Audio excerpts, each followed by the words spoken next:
Good day everyone! Welcome to Math A YouTube channel. In this channel, we're going to discuss about different topics in mathematics. Hope you enjoy the lesson.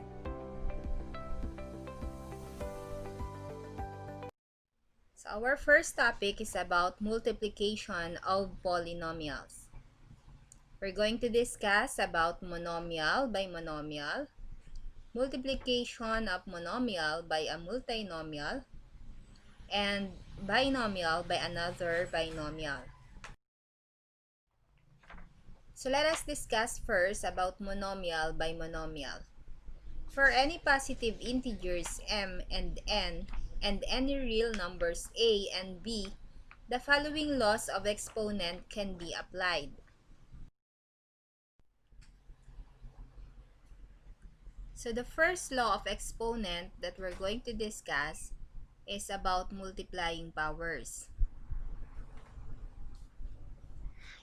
So if a raised to m times a raised to n, that would give us the result of a raised to m plus n. As you can see, we added the exponent. Since pareho ang ating base, which is a, so all we have to do is to add the exponent, m plus n.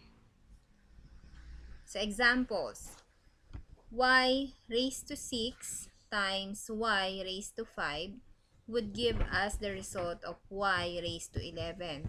So how did we get y raised to 11? All we have to do is to copy the base, which is y, and then add the exponent or the exponents, which are 6 and 5. So 6 plus 5 is equal to 11. Another example, b squared times b raised to the 4th power is equal to b raised to 6. Okay, take a look at that. So 2 plus 4 will give us 6. Okay, next. M or m cubed times m squared is equal to m raised to the 5th power. So again, we have to add the exponents since pareho ang base nila pareho ay m. So ang gagawin lang natin, add the exponent. 3 plus 2 is equal to 5. Next is raising a power to another power. So another law of exponent. A raised to m quantity raised to n. Okay, so ano ibig sabihin yan? So our base is a, which is raised to the m power, and then meron tayong parentheses, and then raised to the nth power. And if that's the case, all we have to do is to multiply the exponents. Okay, so the base is a, we have to copy a, and then multiply m times n, that would give us mn.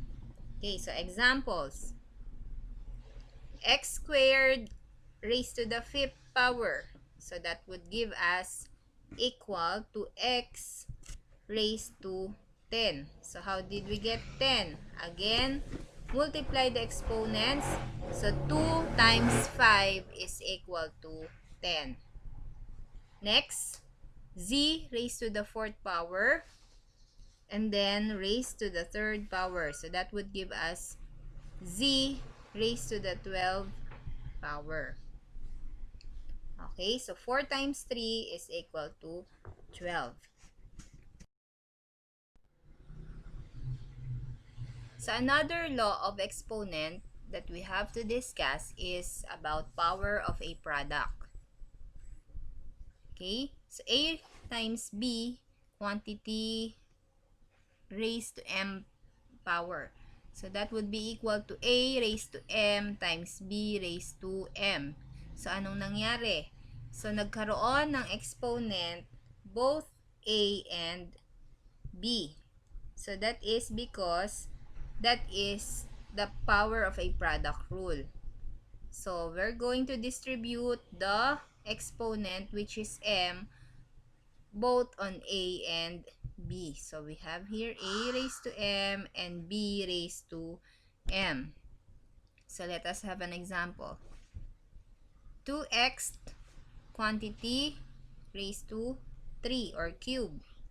So 2 is raised to 3 and x is raised to 3. So both the numerical and the literal coefficients are raised to the third power. So if we're going to simplify, we have here 2 cube is equal to 8 and then copy x cube. So the final answer is equal to 8x cube. Okay, so another example. 5a quantity squared, that is equal to, distribute the exponent, which is 2, both on 5 and a. So 5 squared times a squared. So that would give us the result of 25a squared. Okay, so let us have here an example in finding the product of monomial by a monomial. Okay, so 2x squared times 4y cubed. Okay, so as you can see, the given are both monomial. Okay, so let us remember that when we say monomial, it is only composed of one term. Okay, so one term lang po. Like 2x squared and 4y cubed. So they are both one term. Okay, so 2 times 4 times x squared times y cubed. So if we're going to get the product, we have here 8 times x squared times y cubed. Okay, second example. 4a times 5a squared b. So that would be equal to 4 times 5. So they are the numerical coefficients of both monomial. So 4 galing siya sa unang monomial and then 5 galing naman sa ikalawang monomial. So times a, so we get the literal coefficient of the first monomial, which is a, and then the literal coefficients of a's second monomial, which is a squared and b.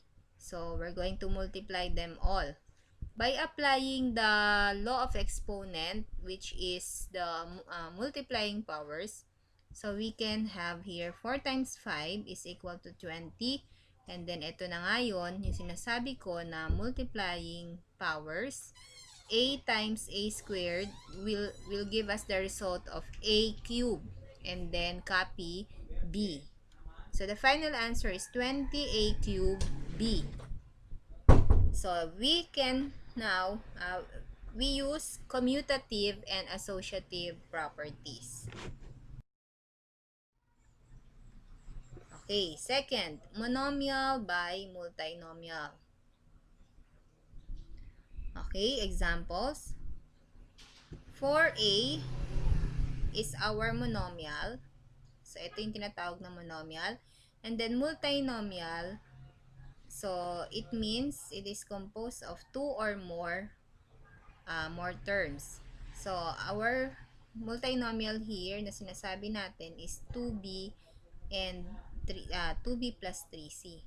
Okay, so 2 terms lang siya. So actually, this is what we called as binomial.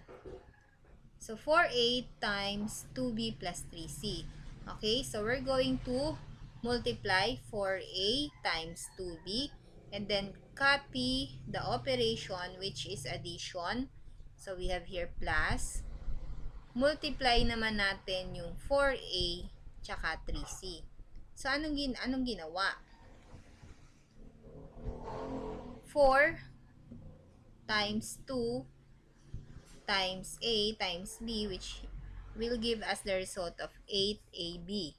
And then 4a times 3c is equal to 12ac. So, we copy the operation which is addition. Okay, so we use distributive property. When we say distributive property, we're going to distribute. So, alin ang dinistribute natin?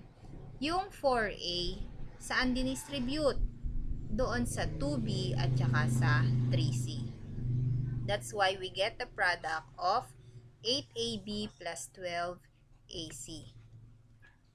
Next example, we have here 5x times 2x minus 4y plus 5z. So that would be equal to, again, use the distributive property, 5x multiplied by 2x, and then copy the operation which is subtraction. We have here 5x again times 4y, and then copy the operation which is addition. So we have here 5x times 5z. So we distribute 5x doon sa nasa loob ng parenthesis. Okay, so that would give us the result of, so yung 5x times 2x, that is equal to 10x squared. Copy the operation which is subtraction. And then 5x times 4y, that is equal to 20xy. Again, copy the operation which is addition. And then 5x times 5z, that is equal to 25xz. Okay. So third, we have binomial, multiplication of binomial by another binomial. So example number 1. So again, when we talk of binomial, that is composed of two terms. So, example, x plus 2 times 3x plus 4. So, alin dyan yung two terms? So, paano ba binibilang yung terms? Okay, so sa first binomial natin, ito yung x plus 2. So, paano siya naging dalawa? So, they are separated by a plus sign or minus sign. So, take note of that. Ang ating terms ay binibilang by the use of plus or minus sign. Okay, so first term dito is x, and then second term is 2. Okay, so another binomial is 3x plus 4. Ang first term natin ay 3x, and then our second term is 4. Okay, so let us multiply these binomials. So, we can use distributive property ulit. So, x times 3x. So, saan nanggaling yung x? Yung x, nanggaling siya dun sa first binomial. Yung 3x, nanggaling din siya dun sa first term ng second binomial. Plus, x times 4 plus 2 times 3x plus 2 times 4. Okay, so we use distributive property. So, if we're going to get the final answer, x times 3x, so apply ulit the law of exponent, which is multiplying powers. So, magkakaroon tayo ng 3x squared. Okay? Next, x times 4, that would give us 4x. And then 2 times 3x will give us 6x. And 2 times 4 is equal to 8. Next, let us combine similar terms. Alin yung similar dyan? Yung 4x at saka yung 6x. Okay? So, that will give us the final answer, 3x squared. And then, 4x plus 6x is equal to 10x plus 8. So, this is our final answer. So, another example. 3m plus 2 times 4m minus 5.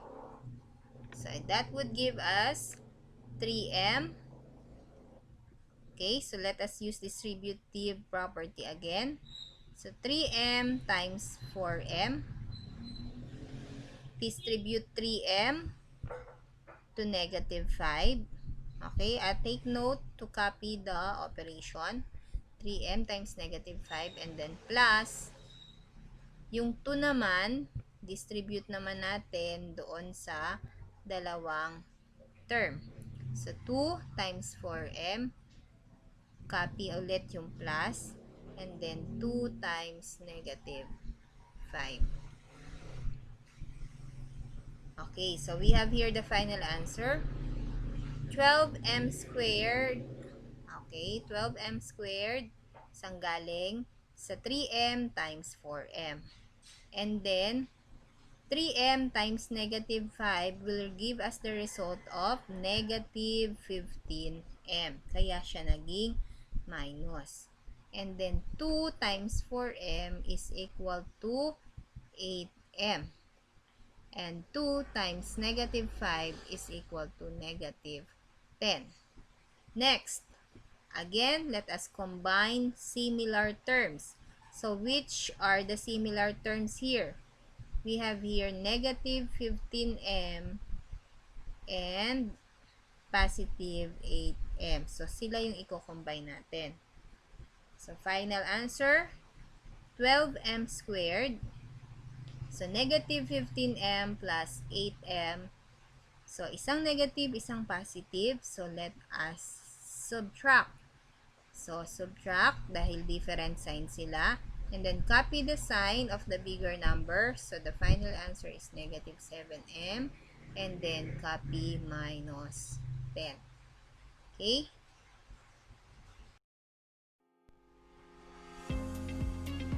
Okay, so I hope you have learned something today. Thank you for watching. I'm Teacher Grace and see you again next time. Hope you like the video. So please like and subscribe. Bye!